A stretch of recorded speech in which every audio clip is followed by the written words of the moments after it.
Salam sejahtera untuk kita semua. Perkenalkan, nama saya Priscilla Agustara Heltifatin dengan nomor Regis 331818149. Pada kesempatan ini, saya akan mempresentasikan materi tentang pengendalian internal. Hakikat pengendalian internal ada 3, yaitu 1. Pertimbangan auditor atas pengendalian internal, 2. Siklus akuntansi, 3. Hal-hal lain terkait pengendalian internal. Definisi dari pengendalian internal yaitu proses yang dipengaruhi oleh direksi, manajemen, dan pegawai lain yang dirancang untuk memberikan keyakinan memadai mengenai pencapaian tujuan dalam kategori keandalan laporan keuangan, efektivitas dan efisiensi operasi, ketaatan terhadap hukum dan peraturan. Pertimbangan auditor dalam penjagaan aktiva dari pemerolehan, penggunaan, atau penjualan atau penghentian pemakaian aktiva yang tidak diotorisasi umumnya dibatasi hanya yang relevan dengan keandalan pelaporan keuangan. Pertimbangan utama auditor yaitu pengendalian khusus berdampak asersi laporan keuangan, bukan pada penggolongannya ke dalam komponen tertentu. Komponen dalam pengendalian internal. Yang pertama, lingkungan pengendalian, yaitu menerapkan corak suatu organisasi mempengaruhi kesadaran pengendalian orang-orangnya. Lingkungan pengendalian merupakan dasar untuk semua komponen pengendalian internal, menyediakan disiplin dan struktur. Kedua, penaksiran risiko, yaitu identifikasi entitas dan analisis terhadap risiko yang relevan untuk mencapai tujuannya, membentuk suatu dasar untuk menentukan bagaimana risiko harus dikelola. Yang ketiga, aktivitas pengendalian, yaitu kebijakan dan prosedur yang membantu menjamin bahwa arahan manajemen dilaksanakan. Yang keempat, informasi dan komunikasi, yaitu pengidentifikasian, penangkapan, dan pertukaran informasi dalam suatu bentuk dan waktu yang memungkinkan orang melaksanakan tanggung jawab mereka. Yang kelima, pemantauan, yaitu proses yang menentukan kualitas kinerja pengendalian internal sepanjang waktu.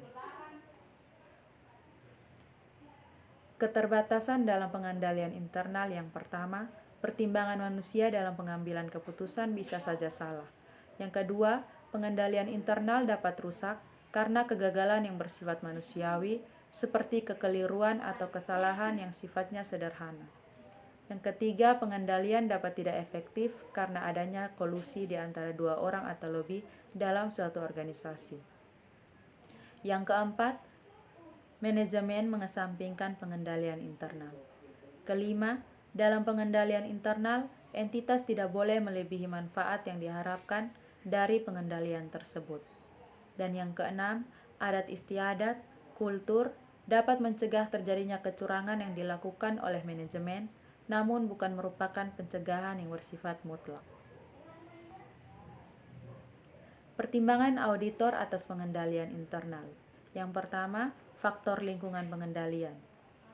Faktor lingkungan pengendalian terdiri dari integritas dan nilai etika, komitmen terhadap kompetisi, partisipasi Dewan Komisaris atau Komite Audit, filosofi dan gaya operasi manajemen, struktur organisasi, pemberian wewenang dan tanggung jawab, kebijakan dan praktik sumber daya manusia.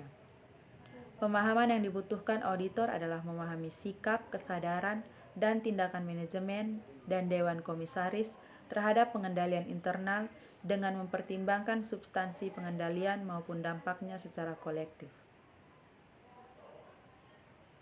Yang kedua, penaksiran risiko. Penaksiran risiko entitas untuk tujuan pelaporan keuangan merupakan identifikasi, analisis, dan manajemen terhadap risiko yang relevan dengan penyusunan laporan keuangan yang wajar sesuai dengan standar akuntansi keuangan di Indonesia. Risiko-risiko relevan terhadap pelaporan keuangan meliputi perubahan dalam lingkungan operasi, personel baru, sistem informasi yang baru diperbaiki, teknologi baru, lini produk atau aktivitas, operasi internal, standar akuntansi baru. Pemahaman yang dibutuhkan auditor adalah pada waktu auditor memperoleh pemahaman tentang komponen lain, ia juga memperoleh pemahaman atas aktivitas pengendalian. misalnya dalam memperoleh pemahaman tentang dokumen, catatan terhadap pengolahan dalam sistem pelaporan keuangan yang berkaitan dengan kas. Auditor juga mungkin menyadari bahwa rekening bank telah direkonsiliasi.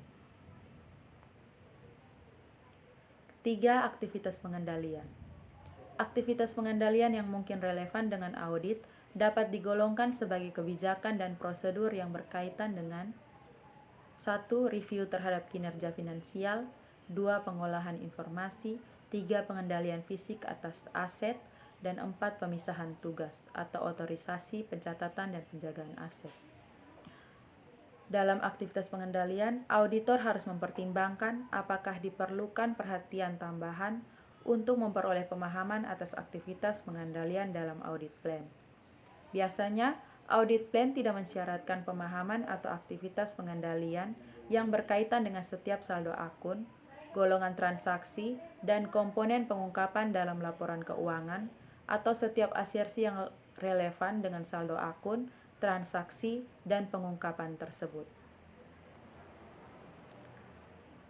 Yang keempat, informasi dan komunikasi.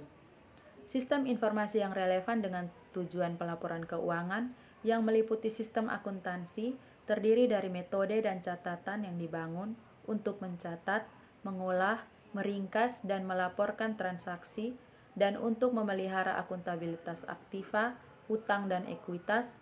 Komunikasi mencakup penyediaan suatu pemahaman tentang peran dan tanggung jawab individual berkaitan dengan pengendalian internal terhadap pelaporan keuangan. Dalam informasi dan komunikasi, pemahaman yang dibutuhkan auditor adalah auditor harus memperoleh pengetahuan memadai untuk memahami 1. Golongan transaksi dalam entitas yang signifikan dengan laporan keuangan, 2. Bagaimana transaksi tersebut dimulai, 3. Catatan atas laporan keuangan, info pendukung, akun dalam laporan keuangan, 4. Pengolahan akuntansi mulai dari bukti sampai laporan keuangan, dan 5.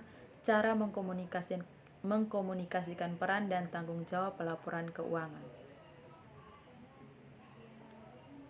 Yang kelima, pemantauan. Proses penentuan kualitas kinerja pengendalian internal sepanjang waktu dan mencakup penentuan desain dan operasi pengendalian tepat waktu dan pengambilan tindakan koreksi, atau pemantauan dilaksanakan melalui kegiatan yang berlangsung secara terus-menerus, secara terpisah, atau kombinasi dari keduanya. Pemahaman yang dibutuhkan auditor dalam pemantauan adalah auditor harus memperoleh pengetahuan memadai tentang tipe utama aktivitas entitas yang digunakan untuk memantau pengendalian internal terhadap pelaporan keuangan, termasuk bagaimana aktivitas digunakan untuk melaksanakan tindakan koreksi. Prosedur untuk memperoleh pemahaman pengendalian internal yaitu pengalaman sebelumnya, inspeksi dokumen, observasi atau atas aktivitas, dan permintaan keterangan dari manajemen, supervisor, dan staf. Dokumen pemahaman tergantung pada entitas. Pers besarnya terdiri dari bagian alur, kuesioner, dan tabel keputusan. Pers kecil terdiri dari dokumen cukup dalam bentuk memorandum. Dampak pengendalian internal dalam penaksiran risiko pengendalian. Yang pertama, secara menyeluruh, risiko pengendalian adalah risiko salah saji material tidak dapat dicegah atau dideteksi oleh pengendalian internal. Yang kedua, penaksiran risiko pengendalian di bawah tingkat maksimum mencakup pengidentifikasian pengendalian khusus yang relevan dengan asersi khusus yang kemungkinan mencegah salah saji material dalam asersi tersebut. Pelaksanaan pengujian pengendalian untuk mengevaluasi efektivitas pengendalian internal tersebut dan menurunnya tingkat risiko deteksi yang dapat diterima menyebabkan meningkatnya keyakinan yang diperoleh dari pengujian substansif. Auditor dapat memodifikasi sifat atau mengubah prosedur yang lebih efektif saat kurang mengandalkan pada periode internal dan atau luas pengujian atau lebih banyak pengujian substansif. Yang ketiga, risiko pengendalian harus ditaksir dalam bentuk asersi laporan keuangan, penyajian dan disclosure, eksistensi, hak dan kewajiban, kelengkapan, penilaian, pengendalian dapat mempunyai dampak pervasif, dan pengendalian punya pengaruh terhadap suatu asersi dalam akun dan kelp transaksi.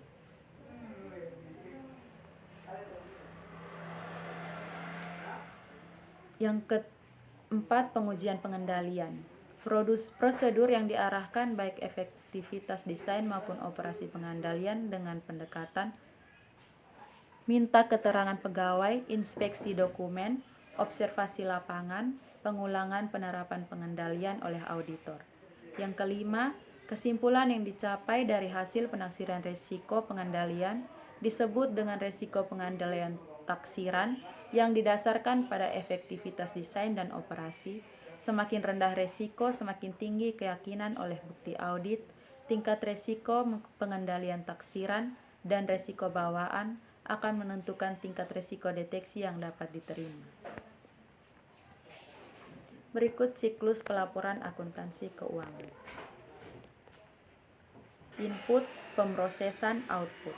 Dokumen sumber, jurnal buku besar, menghasilkan informasi keuangan.